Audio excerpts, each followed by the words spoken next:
Okay guys, kuha nga boss, mga bago pala to overhaul nga 6 na buwan yata mahigit. At ito nangyari. Kaya pala maingay yung makina dahil kumalas yung thrust washer, nalaglag at ito kinain yung bago pala tong ano niya. Tawag nito, crankshaft.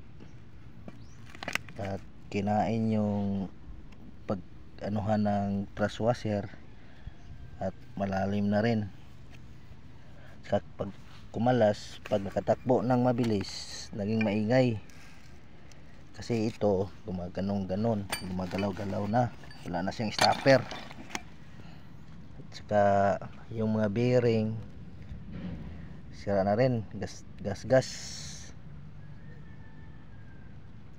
Okay naman yung bagong piston kasi bago pa tong overhaul.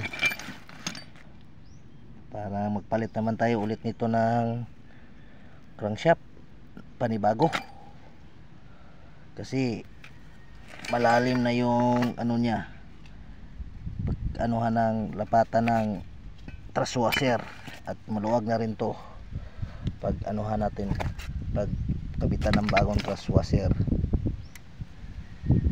Pala to, K6A nga multicab transformer. At ito yung nangyayari niya.